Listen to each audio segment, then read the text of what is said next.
So let's do the chanting straight away. Namo tassa bhagavato arahato samma sambuddhassa. Namo tassa bhagavato arahato samma sambuddhassa. Namo tassa bhagavato arahato samma sambuddhassa.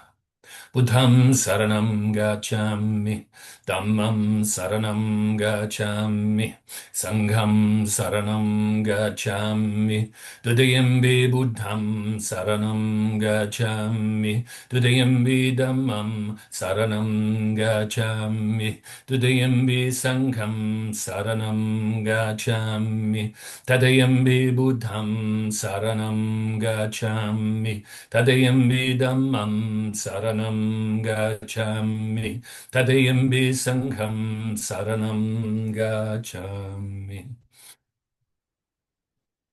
Namo Buddhaya, Namo Dharmaya, Namo Sanghaya. Namo Buddhaya, Namo Dharmaya, Namo Sanghaya. Namo Buddhaya, Namo Dharmaya, Namo Sanghaya. I take refuge until I am enlightened in the Buddha, the Dharma, and the Sangha. Through the positive potential I create by practicing the six paramitas, may I soon attain enlightenment in order to benefit all sentient beings. I take refuge until I am enlightened in the Buddha, the Dharma, and the Sangha. Through the positive potential I create by practicing the six paramitas, may I soon attain enlightenment in order to benefit all sentient beings. I take refuge until I am enlightened in the Buddha, the Dharma, and the Sangha. Through the positive potential I create by practicing the six paramitas, may I soon attain enlightenment in order to benefit all sentient beings. May all sentient beings have happiness and its causes. May they be free from suffering and its causes. May they never be parted from the happiness beyond suffering. May they abide in equanimity, free of bias, attachment to the near, and aversion from the far. I shall cause this. Great compassionate Buddha, please inspire me to be able to do so. Reverently I prostrate with my body, speech, and mind, and present clouds of every types of offerings, actual and mentally transformed. I confess all of my negative actions accumulated since beginningless time, and rejoice in all the virtues of all holy and ordinary beings. Please remain until cyclic existence ends, and turn the wheel of Dharma for all sentient beings. I dedicate the virtues of myself and others to the great enlightenment. However innumerable all sentient beings are, I vow to save them all. However inexhaustible my delusions are, I vow to extinguish them all. However immeasurable the Dharma teachings are, I vow to master them all. However endless the Buddha's way is, I vow to follow it completely. Om Mani Padme Hum, Om Mani Padme Hum, Om Mani Padme Hum. Tayata Gati Gati Paragati Parasamgati Bodhi Soha. Tayata Gati Gati Paragati Parasamgati Bodhi Soha. Tayata Gati Gati Paragati Parasamgati Bodhi Soha.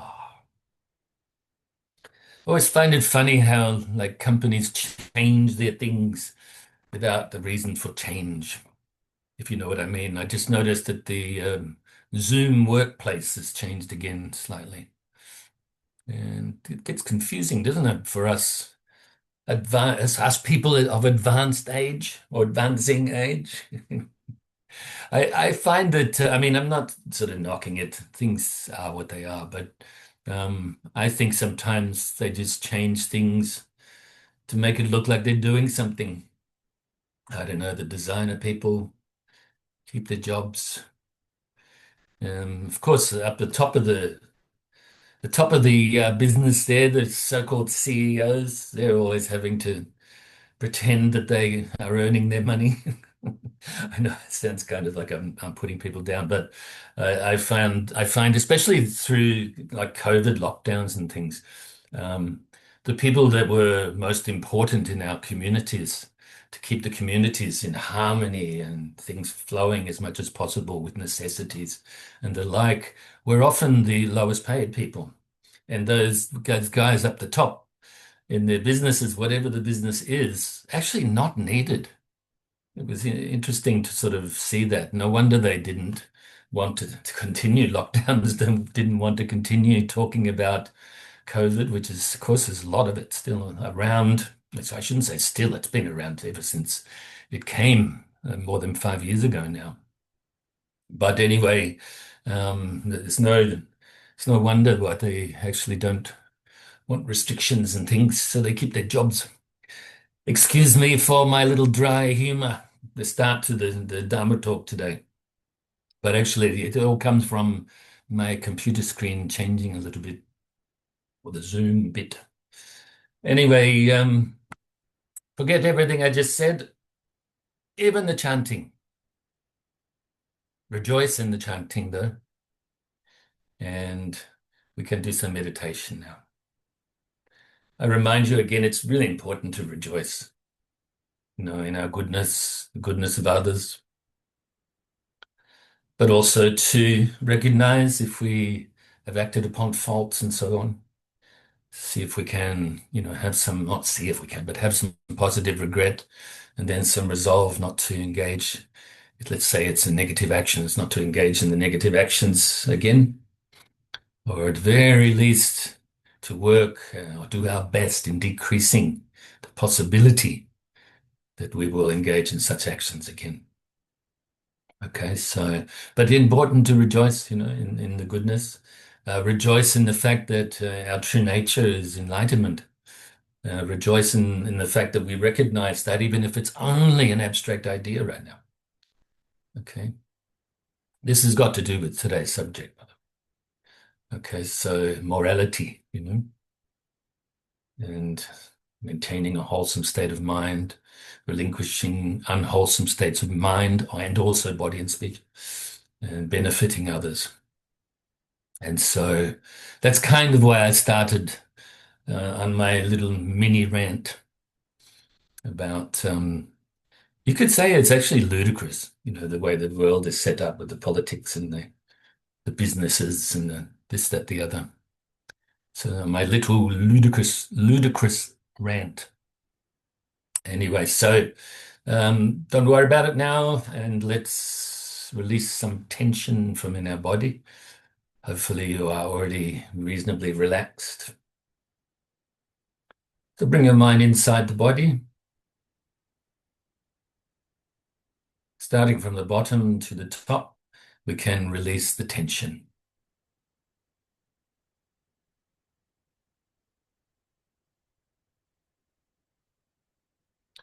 So work your way up your legs, all the way to your shoulders.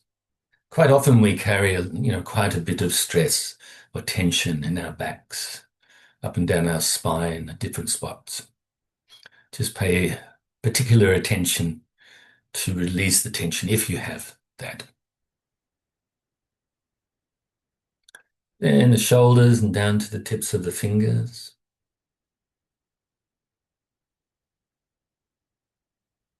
And then from your neck and all around your head until you can release the tension from the top of your head. Make sure you're not clenching your jaw or frowning.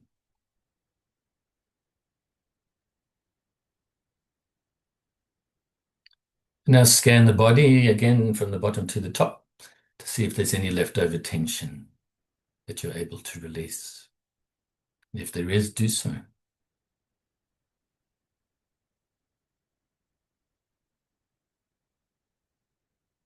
Now bring your focus to the tip of your nose initially and follow the feeling of the breath as you breathe in your nose, past your throat, past the bronchial area, all the way into your lungs. And as they fill with air, they expand, the abdomen rises a little. It drops a little as you breathe out and the lungs compress. The air leaves your nose, then you breathe in again and you breathe out again. Continue the process and continue, hopefully seamlessly, on focusing on the feeling of the breath as you breathe in and out. You can also add the extra technique of counting the breaths from 1 to 10. But if you get distracted on the way towards 10, go back to 1 at that time. This is one of the many techniques that you can utilize to help you keep your mind focused on the feeling of the breath. If thoughts arise or mental activity arises, don't cling to it or grasp at it. Also, don't try to force it away or deny it, but simply and naturally let them go as you replace the mind back onto your breath. And if your mind becomes dull, then wake it up a little by refocusing on the breath more brightly. Quite simple and uncomplicated. In fact, you can even say that the ultimate truth is simple and uncomplicated. But we have many complications with our afflicted mind. The lack of realizing the truth. So often living in a way that does not accord with reality. Even if intellectually we understand, loosely even, reality of what it is. Like relative reality is everything is impermanent. Everything has the nature of being unsatisfactory or suffering. And there is no self to be found, but we don't live in accord with this understanding so often because of past habits. And now I say rejoice again because we have the Dharma teachings to be able to enable us, I should say, to develop and practice them so that we can free our mind from these afflictive emotions, develop the good qualities that we need to create the conditions for enlightenment or for the realization of enlightenment, the unveiling the Buddha nature.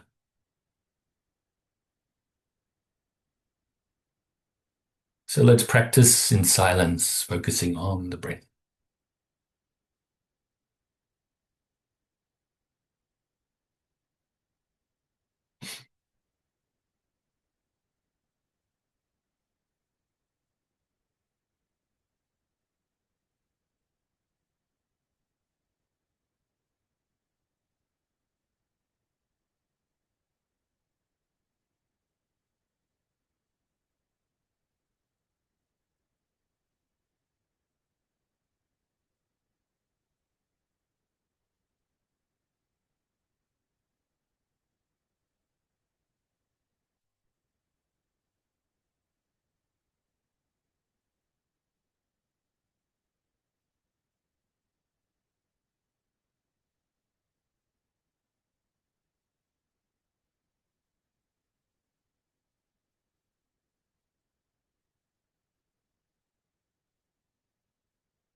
But even though only a short meditation, we can feel pleased with ourselves and fill our whole being with the universal love and kindness, utilizing the visualization technique of visualizing your whole being with the white light that represents universal loving kindness.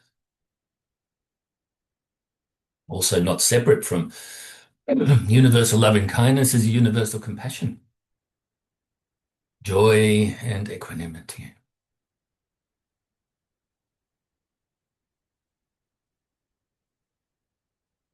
Fill yourself with so much universal love and compassion and so on that it now overflows and radiates outwards, initially to your loved ones, your family, and friends.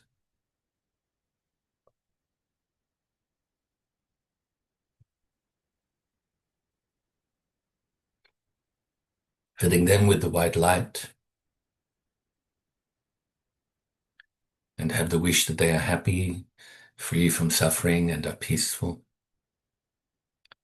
Now also include strangers and do likewise.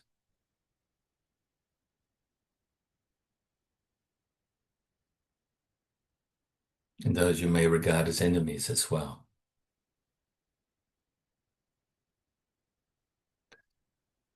So let's now radiate this universal loving kindness out beyond just human beings to all sentient beings now, starting around your immediate area. All of those living beings that live on the land, under the land, fly through the air, live in the waters, born from wombs, eggs, moisture, and through transformation, whether you know about them or not. Extend this universal loving kindness to them. With the white light leaving your heart center and entering into their heart centers and filling their whole being. Now further and further distance-wise, extend and radiate your loving kindness throughout your whole state or county to all living beings.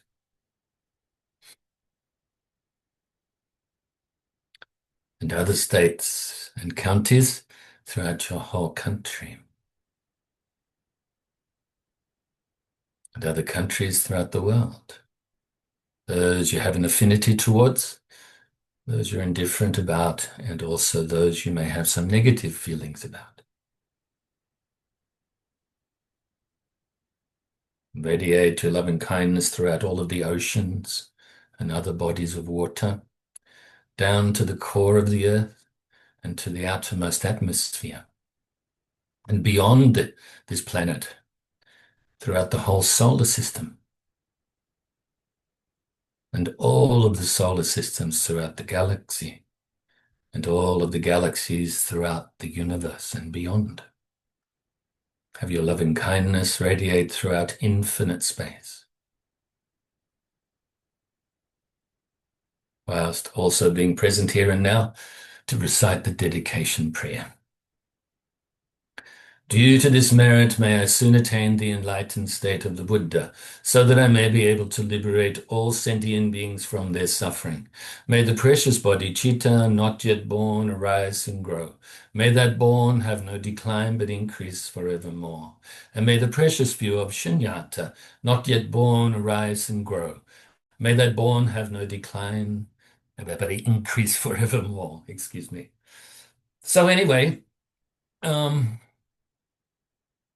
before I forget, that one of you actually queried me earlier today, and I forgot to reply to you about how to get a link or something for Zoom.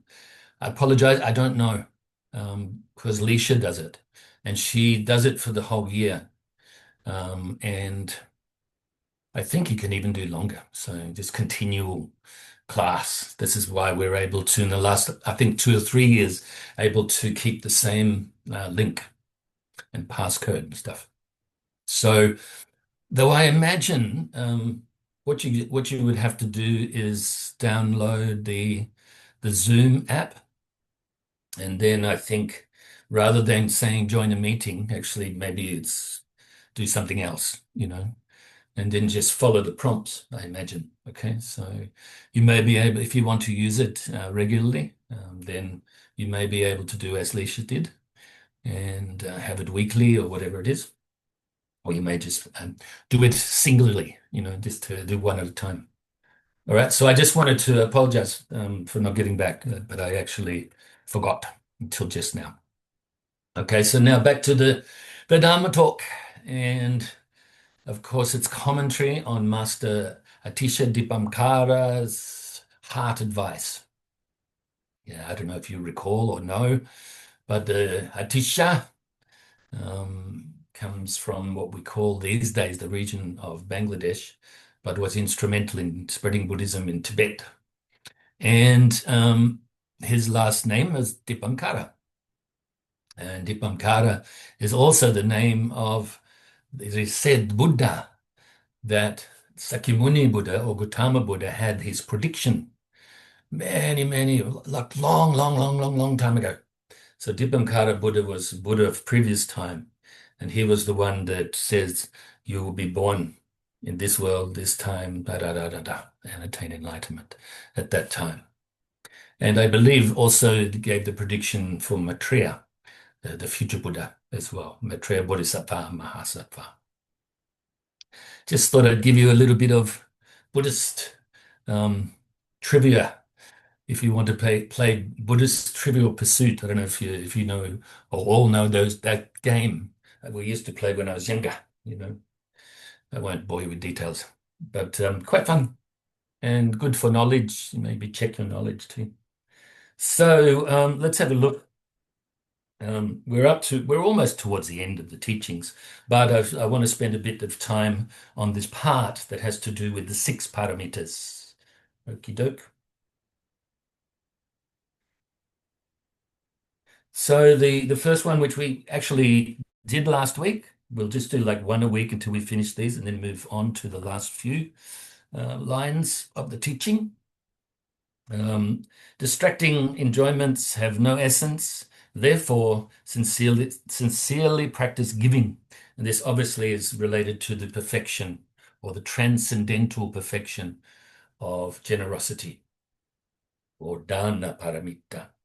So that's one that's down now. The other one is from today is always keep pure moral discipline, for it leads to beauty in this life and happiness hereafter. And of course, the following ones for the following weeks, since hatred is rife in these impure times, don the armor of patience, free from anger. You remain in samsara through the power of laziness. Therefore, ignite the fire of the effort of application.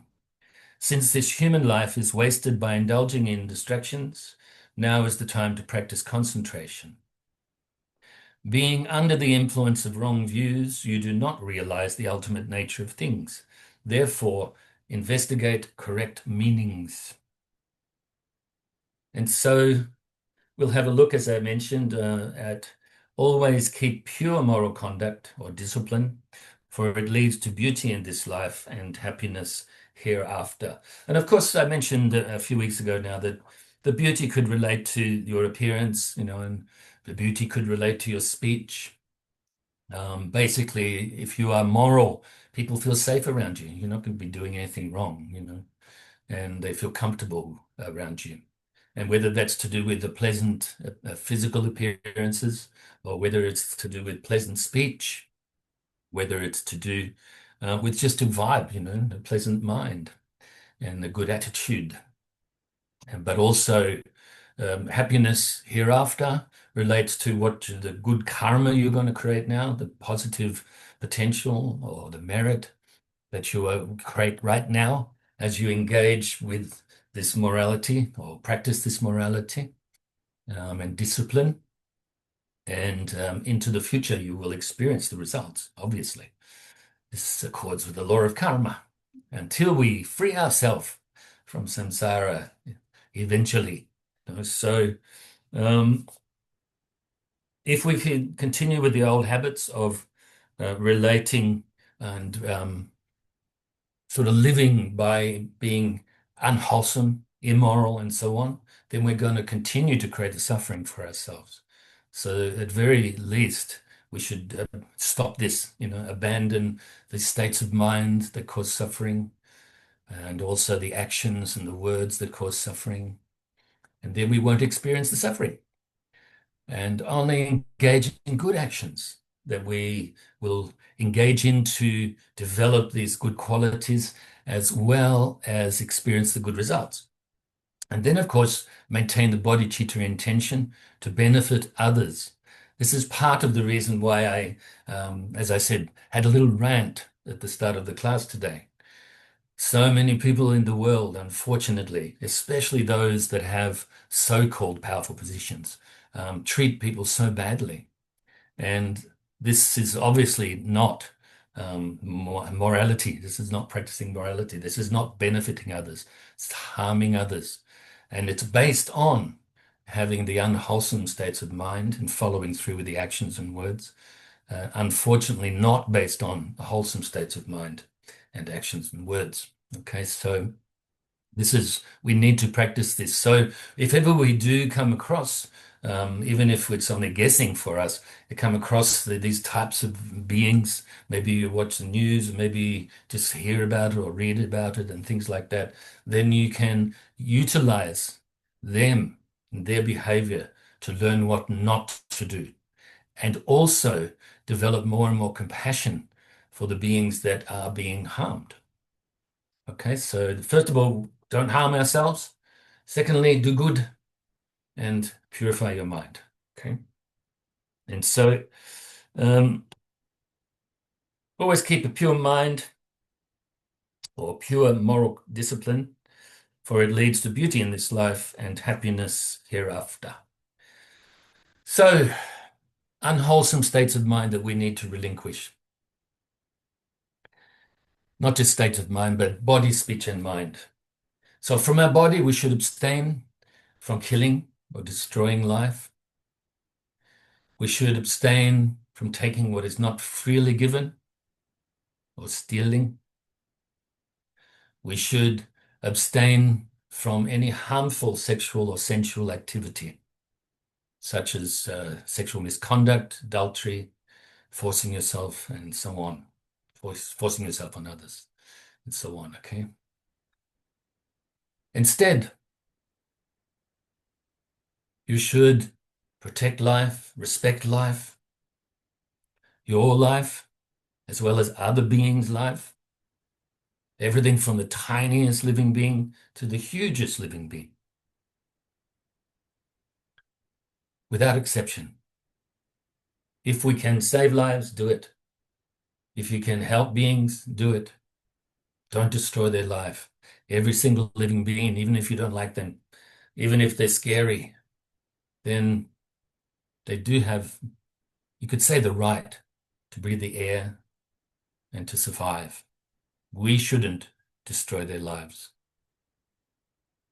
Unfortunately, living beings behave badly so often, especially the human beings that I'm mentioning, and they cause their own suffering anyway, but we shouldn't cause it, okay? So protect life, respect life, also be generous and giving. Just want to check the time. There we go, it's just under 10 minutes now. Okay, so that's one of the things that's changed. It's not constant, the time with the little top line in the Zoom there. You have to move your mouse. Anyway, so be generous, be giving, have an open mind. Don't cling to things, grasp at things. Have as little attachment as possible, as little aversion as possible, considering how we are right now. And rather than taking and always, being miserly, rather than coveting what others have, actually be generous through your mind initially, obviously, but also through your actions and words. And then you will create good conditions for yourself and help others to do likewise. If you do engage in the sexual conduct in your life, or you could call sensual conduct, if you like, then do it with care. Don't do it for selfish reasons, with selfish motives. Don't do it especially to harm or to control, but do it with care and kindness and love. And obviously, if it is your choice to have a family, then you need to engage in this if it's to be done the normal way, you could say. Okay, so with the husband and wife or partners. And so do it with care. Of course, if it's your choice to not engage in this activity, then continue to do likewise. Okay, continue to live this way, the celibate lifestyle. Then we have the speech. What to avoid? We should obviously avoid telling lies. Instead, we should speak the truth. Avoid slandering others, putting others down, divisive speech. Instead, if we are to speak, communicate with others, do it to unite people. Do it to create understanding, harmony, and so on. We should also avoid using harsh language, even sometimes in jest. If we're making fun of things, telling a joke or something, maybe be careful because you're not sure if the other person may be offended or don't understand. Maybe they don't speak English as first language, and of course, the translations get lost in translation, and then it could sound like it's actually a bad thing. So be careful with those, with not using harsh language. Instead, speak sweetly with good skills as much as possible, or stay silent. Sort of noble silence is good. Also, avoid gossiping, just speaking meaninglessly. And not only can it, or it will not help you develop more wisdom and understanding, and also the understanding without communication with others, it can also lead quite quickly to the other three, to the lying, to the slandering, to the harsh language. Instead, speak meaningfully with the good intentions to create understanding. And with the mind, avoid having a covetous mind or a desirous mind. Instead, be giving, non-attached, have good intentions.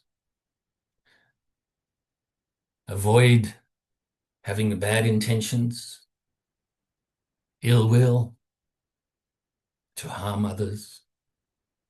Instead, like I mentioned, to have good intentions, goodwill, friendship. And avoid basing our existence on wrong views. For instance, not even believing in the law of karma, not realizing that the Buddhist teachings are the path to enlightenment, and replace this with good understanding, the right view. Have a good understanding of the Four Noble Truths and the Eightfold Path, six paramitas, the four immeasurables, and all of the other important teachings of the Buddha that will help you if you practice them correctly, accurately, to realize, as we say, supreme enlightenment. So what I just mentioned back and forth a little bit are the 10 virtues, what to do. So what to adopt, and also what to abandon, the 10 non-virtues. So the 10 virtues in relation to the body is to respect life, to be generous and giving, to engage in beneficial actions, sensual actions. The speech relate to telling the truth, speaking to unite, speaking sweetly and with good meaning, and with the mind to have a good, open, generous mind, kind mind, with good intentions, goodwill, friendship, based on a good understanding of the right view. Okay. And the 10 non-virtues, to do with the body. Avoid killing, avoid stealing, avoid sexual misconduct with the speech, avoid lying, slandering, using harsh language and gossip. And with the mind, avoid having a desirous mind or a covetous mind. Avoid harmful intentions or ill will. And avoid having the wrong view. Okay, so they're the 10 non-virtues to abandon and the 10 virtues to adopt. And once again, if you have these 10 virtues, or at least some of them consistently, then increase them, increase the consistency, constantly improve on these. And if you're really good already at abandoning and even stopping them from even arising, and sort of giving rise to second thoughts and third and so on, then actually consistently practice this too, avoiding what it is that needs to be avoided. Very good. And like I mentioned before, we should bring benefit to others, maintain the body chitta intention in the mind, and whatever actions you engage in, to do with your work or studies, hobbies, whatever, make sure they're not bringing harm. Obviously, initially to yourself, but also to others. It's really important for your practices because as soon as you engage in bringing harm, then it reinforces itself, the habit of doing so. And if we continue with that without checking it, without changing that, then it will become so thick that we don't even know we're doing it. It's part of our so-called, you could say, elusive or self, full of distortion. We don't sort of understand anything.